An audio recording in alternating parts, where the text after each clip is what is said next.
Philadelphia is a city of firsts. Among the American institutions that started here are state prisons. Walnut Street Prison, located just a block from Independence Hall, became the first penitentiary in 1790 with the first dedicated solitary cells. Its founders argued that it was the most humane mode of punishment, and that time in isolation would rehabilitate. It soon became a prototype for the nation, one contaminated by racism at the outset. From the start, Black people were disproportionately incarcerated there. The U.S. today has the world's highest incarceration rate, and solitary confinement remains a practice in prisons across the nation. Black people continue to be disproportionately imprisoned and overrepresented in solitary blocks. The harmful impacts of isolation on mental and physical health are well documented, yet people in Pennsylvania and in prisons across the country still spend years, even decades, in solitary. Today on Inquirer Live's Inventing Solitary, we talked to Inquirer reporter Samantha Melamed and two Philadelphians who experienced solitary confinement and are now working to change the system. Hello, and welcome to Inquirer Live. I'm Ariella Cohen, the deputy editor of A More Perfect Union. A More Perfect Union is a series that examines structural racism in America through institutions founded in in Philadelphia. In the latest installment of the series, Inventing Solitary, we're sharing the origin story of American state prisons. We're zeroing in on solitary confinement, an incarceral practice pioneered in the nation's first solitary cells at Walnut Street Prison. Joining us for the discussion is writer Samantha Melamed, Philadelphia artist Akeil Robertson, and the executive director of the Abolitionist Law Center, Robert Salim Holbrook. You may submit questions to our panelists by typing them in the comments section at the bottom of the watch page. For those on social media, please join us at inquirer.com/live to do so. Now I'm going to welcome Samantha Melamed. Hi. Hi, Sam. So, Sam, you're a staff reporter for the Inquirer who reports on justice and the prison system. This story was a step back in time for you. Let's talk about what you uncovered. So the story of American penitentiaries begins in 1790, but the story you wrote began in April of 2021 with a man named Kane Peltzer stepping into a solitary confinement unit at a prison in Montgomery County. Can you tell us about that moment and connect it back to the larger story we're talking about? So last year I began hearing about this intensive management unit, which was a new long-term solitary confinement unit in Pennsylvania state prison system. And we know that all these different sort of alphabet soup of solitary units have opened up and closed over the years. And that the people in the intensive management unit were part of a special list called the restricted release list of people who were in indefinite solitary confinement in Pennsylvania. So I found out about this last year when they went on a hunger strike. They were demanding just some sort of handbook and set of rules to let them know how they could get back into general population. And that never really happened. And so when I was asked for the More Perfect Union series to write about what was pioneered here in Philadelphia, my mind went back to those folks in the intensive management unit because in 1790, when Walnut Street Prison opened, it was opened as a place where solitary confinement was much like, at the IMU, seen as a place where people could be sent to, rehabilitate and get back into general population. But of course, the More Perfect Union project is focused on the racial dimensions of that. And what, historians told me is that in 1780, Pennsylvania adopted the gradual abolition of slavery, and it's no coincidence then that prison innovation started to follow, and Black people were disproportionately incarcerated at Walnut Street from the beginning, a practice that continued over the years and was adapted at Eastern State Penitentiary, which was the first prison ever built with designed with exclusively solitary cells in the country, and practice that continues today. And as I started to look into this, I found that even in the Pennsylvania state prisons, it's like the more restrictive the housing condition, the more likely Black people are to be housed there. Minimum security prisons are like 35% Black people, and maximum security prisons are, majority Black people. When it came to the restricted release list or the IMU, those people like Kane Peltzer, like 80% of them were Black. So we can see that discrimination that, really has early roots in the system that Philadelphia forefathers designed continues today. Thank you, Sam. So, you wrote in your piece that the nation's first state prison was established in a moment of profound racial anxiety. You alluded to that. Could you just tell us in a bit greater depth what was happening at that moment in 1790? So in Pennsylvania, it was gradual abolition was in place, which meant that you couldn't start enslaving new people in Pennsylvania, and the free Black population was growing pretty rapidly. And some of the stories that we found were, the stories of being here in a community that was on the border of the South, and there would be cases where people who had escaped from slavery were being held so that they could be returned to their enslavers. And in one case, a man was locked up, incarcerated for helping to free his wife who had escaped from slavery in the South, and was incarcerated for trying to for rioting and for assaulting the person who was trying to recapture her.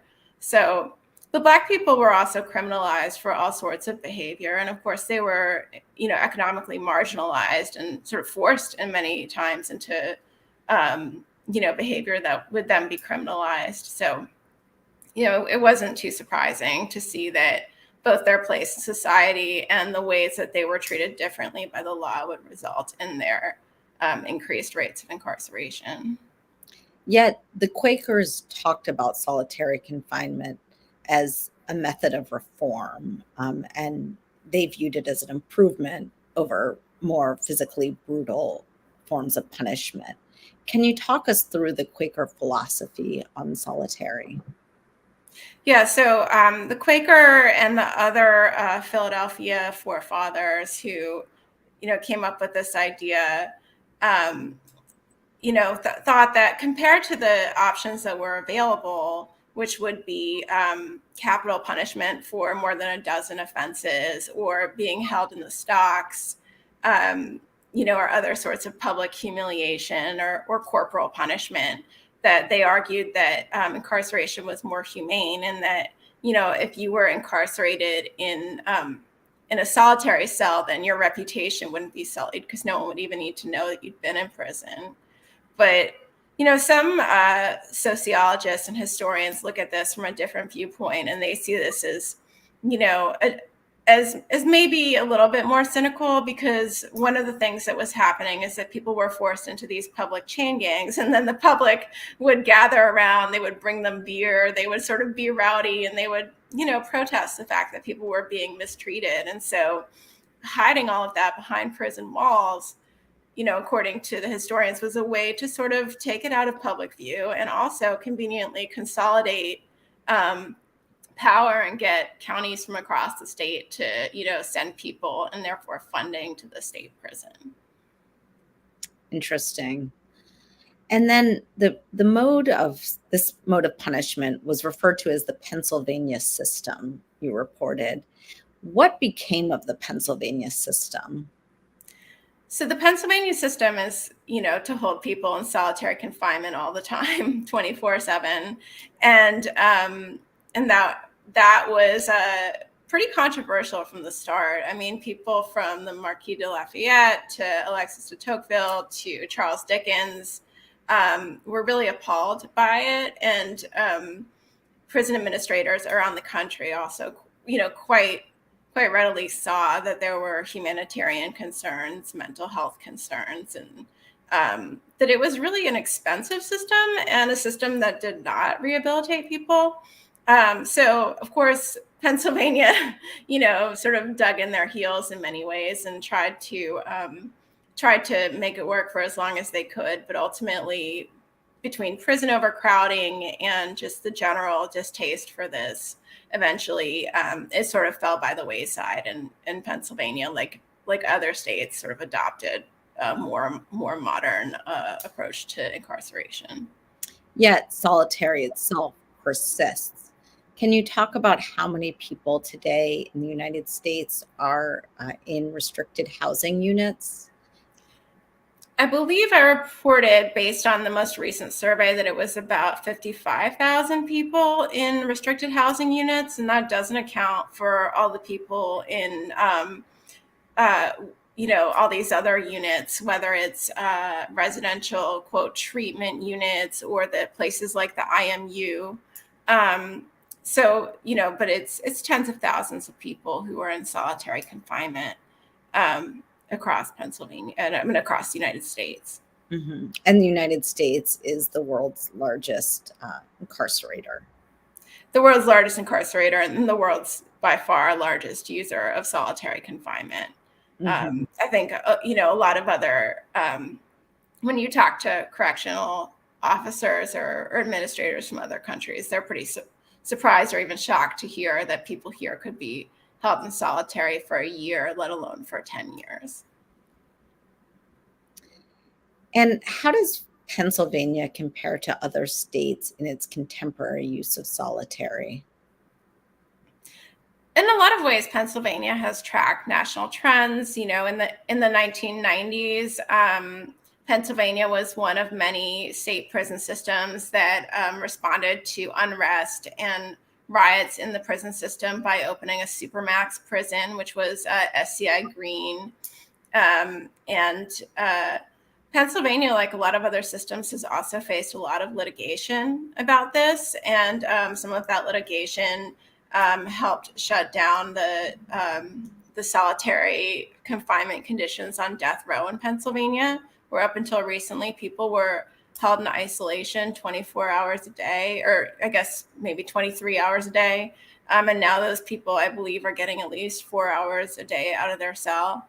So, I don't think Pennsylvania can be considered an outlier, but, in terms of people being held in perpetual isolation, like the restricted release list, like the 140 people or so on the restricted release list, that is fairly unusual. I think there are just a few states that do that at this point. Thank you, Samantha. So if you have questions for Samantha from the audience, you can submit those again by typing them in the bottom of the watch page. And if you're in social media, again, you can join us at inquirer.com/live, and there you can enter your comments. And now I'm going to welcome Akeil Robertson Jowers and Robert Salim Holbrook to our conversation. Hi, Salim. Hi, Akeil. So thank you so much for joining us today. So both of you have served in solitary, and now that you're home, you both work to reform the criminal justice system. Akeil, it was my great pleasure to work with you on an essay for this chapter of A More Perfect Union about your experience in solitary. And I want to read a passage from that essay for our audience. And I encourage everyone to read, as well as reading Samantha's story, Inventing Solitary, to read Akeil's essay as well. And here I'm going to go and read. So, I heard men argue with each other, laugh with each other, and speak of loved ones while I was in solitary. Occasionally, I got a chance to match a face to a disembodied voice as we were herded to the shower and yard. But mostly, we lived in our imaginations. The guards punished us for talking, so we tried to keep quiet. even though the walls wailed with the pain of those who had come before us. Wow. It was a powerful piece. Thank you so much for writing and for sharing it with us, Akeil.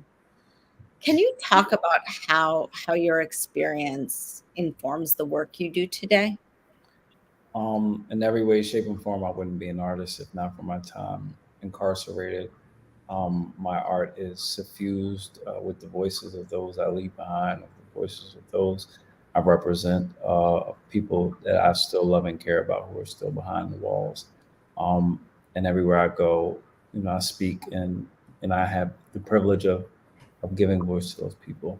I'm incredibly honored to do so. And I think about my experience there all the time. And today you work for Mural Arts. Yes. So I help lead a reentry program called the Guild, which helps formerly incarcerated people and also justice impacted individuals um, get their feet on the ground and come back to society and help participate and create art, public art, and just learn how to come back and make their mark in society. And that work with artists began when you were in prison. I want to flash for a moment to a painting that you created while you were in prison with other incarcerated individuals. Angelica, can you show that work? Yes. So this piece I created in collaboration with, I guess, 60 or 70 people.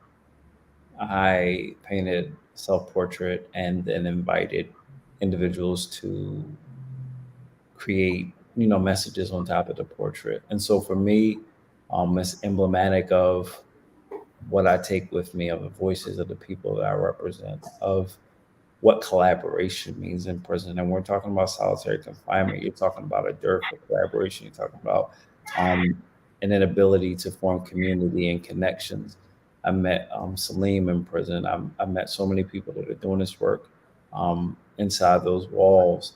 And our ability to interact with one another is completely stymied in solitary settings, if not restricted heavily. And so for me, this work and talking about solitary confinement is not just a way of creating some catharsis for myself, but also creating acknowledgement, creating knowledge, creating light for those who are housed in darkness, and hopefully a way forward for them in this country as well.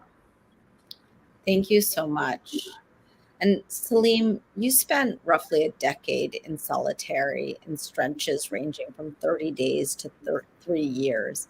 In that time, you began to view it as a problem, with racial and mental health and civil rights dimensions. Can you talk us through that? Sure, certainly. I came through at the age of 16, and the state prison system was not equipped, and it's still not equipped to deal with children going into it. So many youth who are going into the state prison system were pretty much thrown in a shark tank that we had to survive in and grow up in. And a result of that is many of us, really cut up and found ourselves a lot of times in trouble, or a lot of times found ourselves in situations where we had to defend ourselves aggressively in an environment, or unfortunately, some were vulnerable and had to be isolated from the general population. And where is that? Where do you find yourself?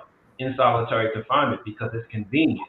It was convenient for the prison officials to take people, whether they were children, whether they people with mental health disabilities, and place them in solitary confinement. Because I remember plenty of times prison administrators telling not just us, but people with mental health issues, like, we don't know what else to do with y'all, right? So as a result of that, look, I made some bad decisions as a kid coming up in the prison system and dealt with the consequences. But what I found out is that it did not justify keeping us in solitary confinement for years. And then when I went into solitary confinement, what I realized was, one, it was a breeding ground for insanity, that when you went into it, none of us left out of it untouched, right? out of all that time I spent in solitary confinement, I spent 27 years in prison. What I will say is that the 60 to 90 days I spent in solitary confinement impacted me more than those 20 years in terms of my personality, in terms of impacts upon me, my psychosis, right? So solitary confinement is just a harmful practice.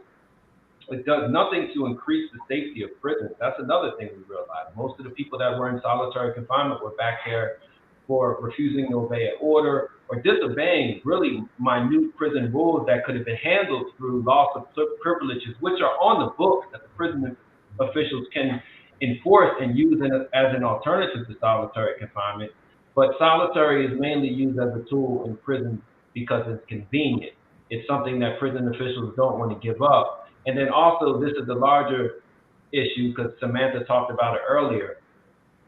Prisoners in the 80s and 90s rebelled against really unjust, inhumane prison conditions within the Department of Corrections. Unfortunately, some of that rebellion took on the role of riots, but in addition, it took on the role of strikes, it took on the role of litigation, it took on the role of grievances, it took on the role of outside people protesting against the prison system and also against unjust laws.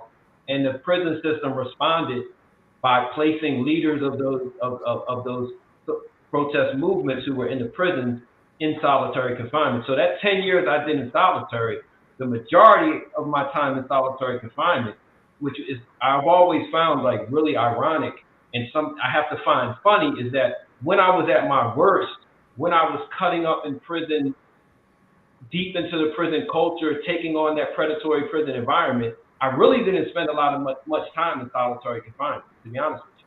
I spent the most amount of time in solitary confinement years when I started to become an advocate against the conditions we were in as prisoners and also litigate, file grievances, and organize with communities in the streets. That's when I was sent into the special management unit, the Supermax prison.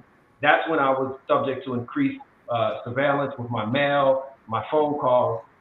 So that is another tool of solitary confinement. It is to repress prisoners' ability to resist, whether it's unjust laws or unjust conditions, which coincidentally, being from Philadelphia, is an American thing to do, right?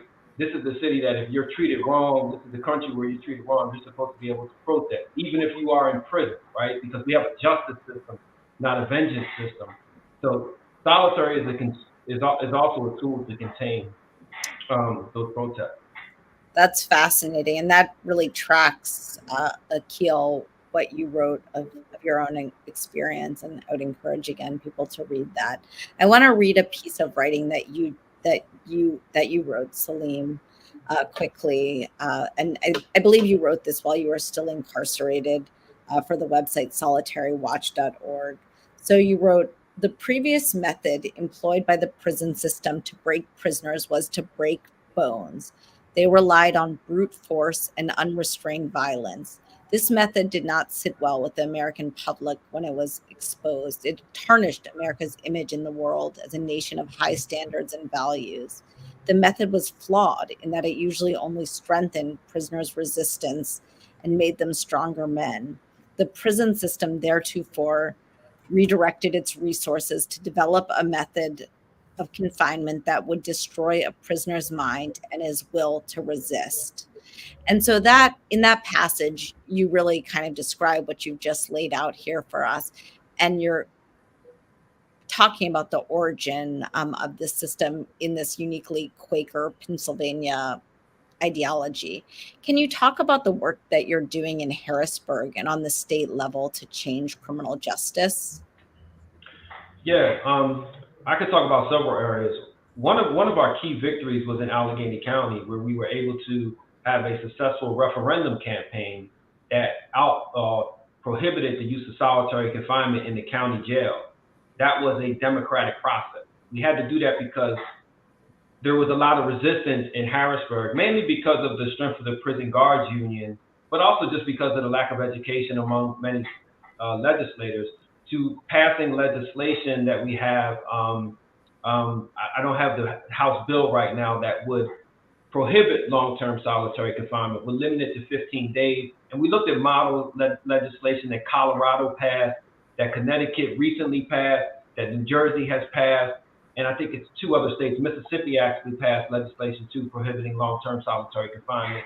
And in many of these cases, practically all of them, they found a decrease in violence, and they found that it actually worked better in preparing people to go home, because this is something people in the general public should remember. 90% of the people who are in prison are coming home. And you don't want people coming home who are driven insane by solitary confinement. Because I could assure you, had I not met certain people in solitary confinement who saved me, I could have came home a very different person. And the people I would have most likely harmed would have been people from the city that I'm born in, the city that I love, right? So we look at model legislation that other states have used that are successful. Sam mentioned some cases that we also won, ending solitary confinement for people on death row. We were part of a litigation that ended that. We were also part of litigation that is probably one of the most egregious examples of solitary confinement in this country, perhaps in this world. And that's the case of Arthur Chetaway Johnson, who did 38 consecutive years in solitary confinement in Pennsylvania. And his last misconduct offense was in the 80s, but they kept him in solitary confinement. He served 51 years altogether in prison. We were successful in eventually winning his release. He's an innocent man. He was released last year. So our litigation resulted in him being released. Presently, right now, in 5 counties across Pennsylvania, we're running similar referendum campaigns in Lackawanna County, Scranton, Allentown, and Lehigh to enact similar prohibitions on solitary confinement in the county jails in those counties, as well as mobile crisis responders for people suffering from mental health disabilities when 911 calls are placed. And that's really relevant to the solitary confinement, because if you look at the reports, a majority of the people, matter of fact, let's walk back. In 2011, the Department of Justice came into Pennsylvania and essentially almost took over its entire solitary confinement regime, because it found that the majority of the people that were in long-term solitary confinement were people suffering from mental health disability. So these were people who were not who were suffering from mental health disabilities that the DOC was leaving in solitary confinement for decades in many cases because they couldn't treat them. And so the Department of Justice had to pretty much take over a segment of the system and say, yo, you cannot keep people with mental health disabilities in solitary confinement. So the Department of Corrections had to start a whole code system that prohibits certain categories of prisoners from being placed in solitary confinement. Now, it did create some benefits, but the DOC still has a long way to go, because it's a very thin line between someone who's, in the eyes of the DOC, between someone who's suffering from mental health disabilities and someone who's suffering from behavior disabilities. And those bills, I could drop the name of those bills in the chat. And also, we're doing a fundraiser for Arthur Chetaway Johnson. I will drop that in the chat as well, because he was released pretty much without any support for all those years in incarceration and in solitary confinement. Thank you, Salim. And those points are a very good segue to this question from one of the people in our audience, Ray Torres. And Ray asks, why is long-term solitary not cruel and unconstitutional? And he says that his friend has PTSD from his time in solitary. I think, I'll take that. I think independent oversight is key.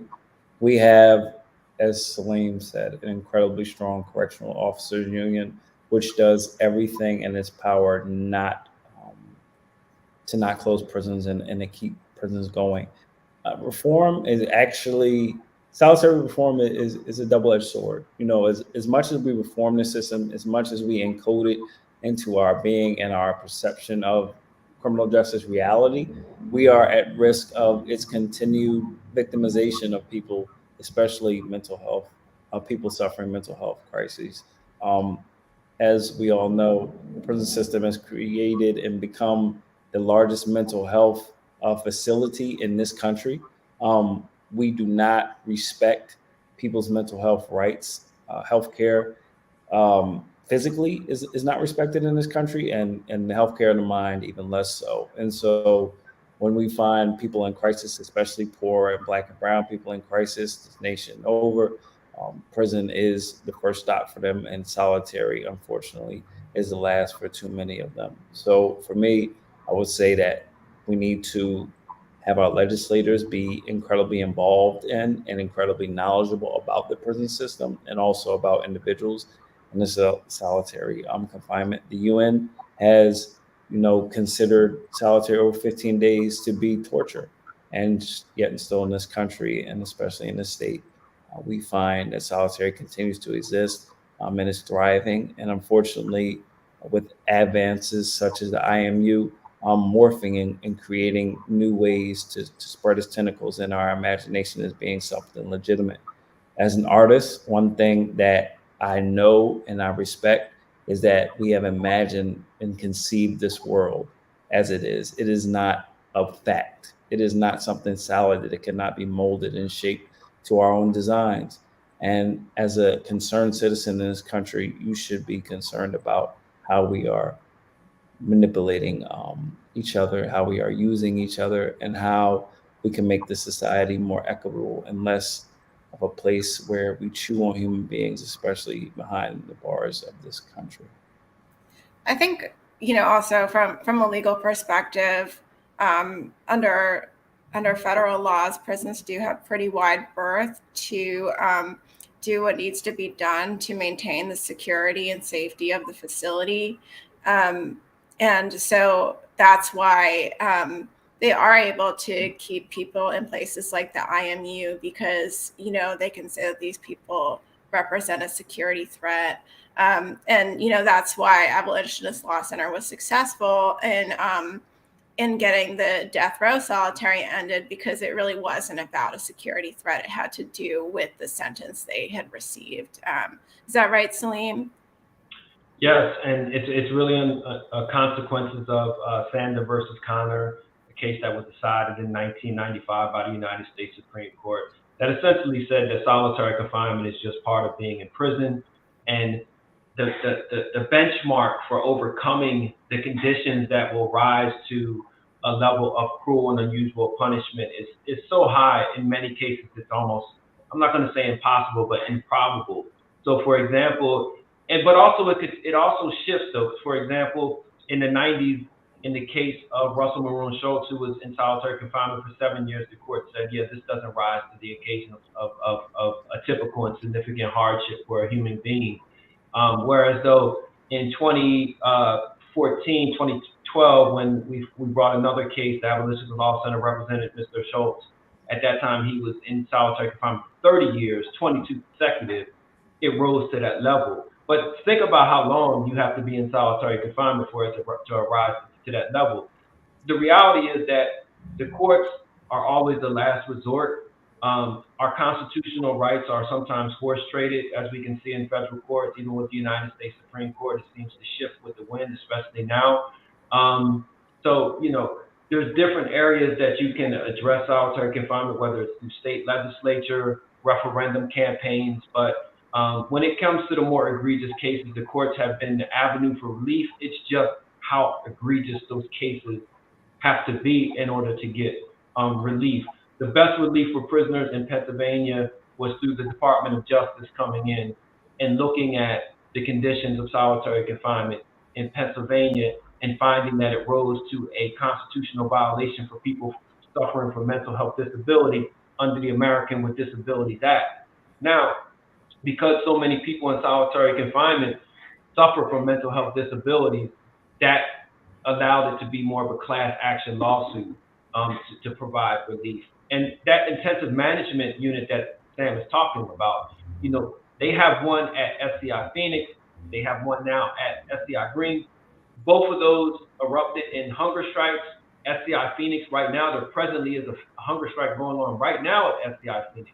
If you Google it, you'll see right now, half of the unit, close to 50 people up there now, are on hunger strike or refusing programs because they have no avenue for relief after being in solitary confinement, in many cases, 10 or 15 years. And what they're asking for is, give us a pathway to release out of here like you said you would, right? So this is an ongoing issue. I sent over earlier some from the Senate policy hearing that just happened last August around solitary confinement in Pennsylvania. But we had one in 2011, a policy hearing about solitary confinement in Pennsylvania. And we could go back to the 90s, there was one then. This is an ongoing issue. It's only going to be rectified when solitary confinement is abolished and long-term solitary confinement is prohibited. These issues are going to continue to spring up regardless of what name, like Sam said, alphabet soup the DOC tries to call it. When I was in prison, it was a special management unit. For the people who came through in the 70s, it was the behavior management unit. Now it's the special management unit, the restricted release list, the special secure special needs unit, the intensive management unit. They just keep changing the name. Can you give us a sense of what can family members, friends, advocates do to get their people out of solitary? Is there anything that I would encourage them to join the Human Rights Coalition, www.hrcoalition.org. That's one of the leading groups that is advocating against solitary confinement in Pennsylvania right now. They have monthly meetings with family members who have loved ones in solitary confinement. They do legislative visits, and they are also the leading arm drawing attention to the hunger strike going on right now at SCI Green's Intensive Management Unit. They helped get article covered, published in the Penn Capital Star and also the Pittsburgh City paper. So I would really encourage people, whether they're family members or they are people who are interested in stopping this practice, to look up the Human Rights Coalition Philadelphia at hrcoalition.org and join that organization, because it's the tip of the spear that has been advocating against this inhumane practice for the past 20-something years in Pennsylvania. Beyond getting them out is incredibly important for anybody that's incarcerated for the administration to know that they are loved. And I say that not in a flippant way, because when people are forgotten about, egregious things happen entirely more easily than if correspondence is constantly coming through to them, than if, they're constantly making and receiving phone calls. The administration respects engagement. When you are more engaged with your incarcerated loved ones, especially those in solitary confinement, the administration has a entirely more difficult time causing harm to them. That's really helpful to know. Thank you, both of you. And then, we're entering an election year. Can we talk about any people who are running for office that are in our political landscape? Are there people who, if you're watching criminal justice reform, you should be thinking about? Does anyone have a plan for reform? Is anyone talking about these issues? Certainly. I mean, there's a lot of groups: Abolitionist Law Center, Amistad Law Project, Coalition to Abolish Death by Incarceration, Human Rights Coalition, One Hood, Alliance for Police Accountability. We work with a lot of these groups, with a lot of these politicians in enacting what we call decarceral reforms, right? We want reforms that lead to decarceration. So there's a slate of bills that we have put forward and that many legislators have signed on to. I will say that in the Pennsylvania general election, I can't sit here and advocate in this role right now for one specific candidate, but what I will say is that one of the candidates who was running has been open to second chances for people serving long-term sentences, has voted for the release of many people on the Board of Pardons, and has committed to advancing legislation that would end second-degree felony murder in Pennsylvania that results in an automatic life sentence, whereas the other candidate is still very intent on continuing pro-carceral legislation in Pennsylvania, just based on his voting record in the state legislature. So listen, elections have consequences. I'm an abolitionist, and I don't believe that abolition is going to come through elections or legislation, right? But this is what I do know, is everything from a prisoner perspective, everything from the amount of food you eat to how much time you have out of your cell, and in many cases of whether you are going to live or die, is determined by election. So it does have consequences, and that's just not for prisoners, but for people in general. So voting is very important. Voting is not going to solve everything, but look closely at the candidates who are running. For Lieutenant Governor Austin Davis, has committed also to a decarceration plank. Some of his other candidates have not been vocal about decarceration. And I think that's how you have to make your decision, especially if you support a system that is based on respecting, that is one about holding people accountable for the harm they committed in the communities, because I believe in accountability, but also reforming them, rehabilitation, and respecting human beings' dignity and self-worth. I would say, Mm-hmm. thank you so much. I would say right here in Philadelphia, Kendra Brooks is introducing legislation to ban the exception in the 13th Amendment, specifically as it applies to Pennsylvania, which is unfortunately creating labor conditions which lead to solitary confinement. In the prison system, it is, they have any number of ways to get people into solitary. Unfortunately, disobeying a direct order, which is kind of catch-all for, I don't like, how you're behaving, is one of the easiest ways to get there. But also, we are forced to work in this state. And that includes people who are disabled, people who have mental health issues, and people who, might be able to make better money doing things, other than working in the jobs which they are assigned. And so I would incredibly, I'm a part of the 13th Amendment Project, in the Exception Project. I'm teaching nationally now. I'm doing teachings around ending the exception and the power of labor in prisons. But I would encourage everybody to educate themselves on that. And in addition, just know that before you get to solitary, you are in a sentencing phase. You are in a climate in which judges hold an incredible amount of sway over how we are sentenced. And so in this state, in this city, we are fortunate to elect our judges. And it is important that when judges come up for office who are acting in a way that is extremely retributive rather than restorative, we need to hold them accountable. Thank you. That's quite helpful. And Sam, is there anything that you would like to leave our audience with? We have 2 minutes left.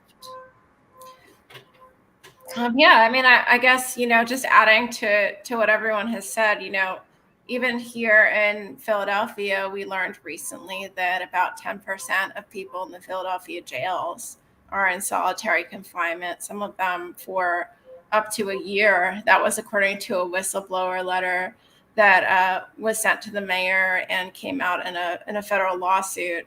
And these are policy decisions, these are decisions that the next mayor could decide that long-term solitary confinement is not acceptable in our jails, that the person who wins the governor's race could decide that long-term solitary confinement or a restricted release list, where again, 80% of people on that list are Black, is not how we want to run prisons in Pennsylvania. So, I do think this is a policy issue, a political issue, and something that, people speak up and say, this isn't how we want to do things. We don't consider that it's okay to, leave people, frankly, damaged by their experience in prison and to make our community less safe, that that is something that's in the community's power to address. Thank you so much, Samantha. And thank you, Salim and Akeil. This has been illuminating for me, and I hope so for the audience as well. And judging from the amount of engagement from our audience, I do think that people have been moved. And more broadly, thank you for all your work on this issue. It truly is stunning to learn about what's happening behind closed doors. So I want to leave everyone just with a reminder to read these articles, to look more into these sources of information shared by our panelists.